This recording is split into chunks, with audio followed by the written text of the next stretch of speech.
अस्सलाम वालेकुम dear students. अच्छा, ये जो वीडियो है ये इंट्रोडक्शन टू काउंटिंग PRC 4 के जो स्टूडेंट्स हैं जो पेपर अनफॉर्चुनेटली जिनका पास नहीं हो रहा, ये उनसे रेलिवेंट है। अच्छा भाई, जो ICAP का पेपर है इंट्रोडक्शन टू काउंटिंग का, उसमें न्यूमेरिकल सवालात तो आते ही आते हैं, इसके साथ साथ जो है कॉन्सेप्चुअल और थ्रेटिकल सवालात भी आते हैं। तो पहले 3 चैप्टर्स जो ICAP की बुक में हैं उसको हमने क्या किया, ये अपने वाले मैंने चैप्टर नंबर 3 के अंदर इधर क्लासीफाई कर दिया है। तो इन लेक्चर्स का जो लिंक है वो यूट्यूब पे अपलोड भी कर दिया हुआ है। लेक्चर्स यूट्यूब पे अपलोडेड है, सही है। और लिंक जो है इसका अभी इसी वीडियो में इंशाल्लाह आपको दे दिया जाएगा।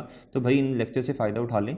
ये लेक्चर 23A से लेके 27A तक जो हैं ये आप के लिए रेलिवेंट होंगे।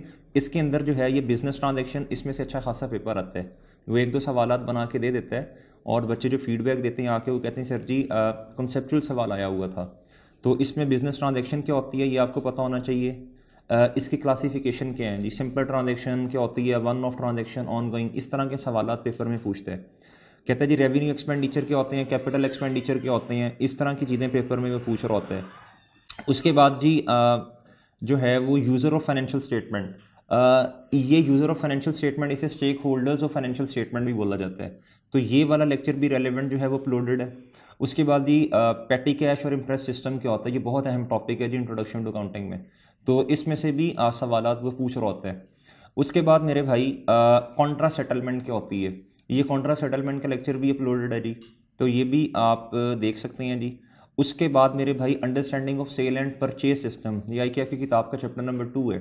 इसके अंदर ये सारी गुफ्तगू उसने की हुई है। इसमें से वो सवालात पूछता है, परचेज रिक्विजिशन क्या होती है, फिर वो पूछता है जी गुड डिस्पैच नोट क्या होता है, गुड जो है वो रिसीट नोट क्या होता है, सही है जी।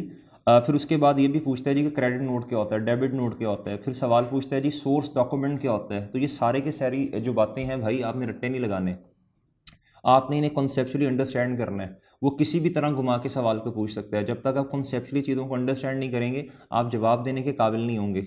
उसके बाद मेरे मासूम दोस्तों डेबिट एंड क्रेडिट नोट की वजाहत नीचे आके कर दी गई है, ठीक है जी। इसका लेक्चर भी अपलोडेड है।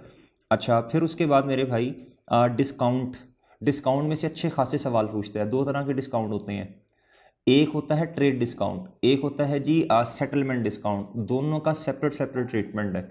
इस पे भी एक सेपरेट लेक्चर है, ये आपने ज़रूर ले लेना है। अच्छा, फिर उसके बाद एक बहुत इंपॉर्टेंट कॉन्सेप्ट है जो कि 27A लेक्चर जो है उसके अंदर मैंने डिस्कस किया। उस लेक्चर में ये है जी कि ये बहुत बेसिक सी बात है, लेकिन FAR 1 में जब बच्चे जाते हैं तो उन्हें इस बात का नहीं पता होता। तो ये लेक्चर भी आपने लाजमी लेना है।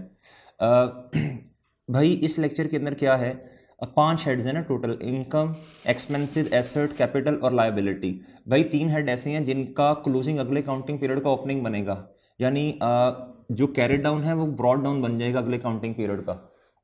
और 2 हेड्स ऐसे हैं इनकम और एक्सपेंसेस, इनका जो क्लोजिंग है अगले काउंटिंग पीरियड का कभी भी ब्रॉड डाउन नहीं बनेगा, क्लोज कर देंगे अकाउंट को, ठीक है। ये किस तरह करेंगे, कैसे करेंगे, ये ट्रांसफर वाली एंट्रीज कैसे होती हैं, ये आपने लाजमी क्या उसका नाम है ये लेक्चर ले लेना है। उम्मीद है जी ये जो बातें हैं ये आपको समझ आ गई होंगी, ठीक है जी। इजाज़त दीजिए, अल्लाह हाफिज़।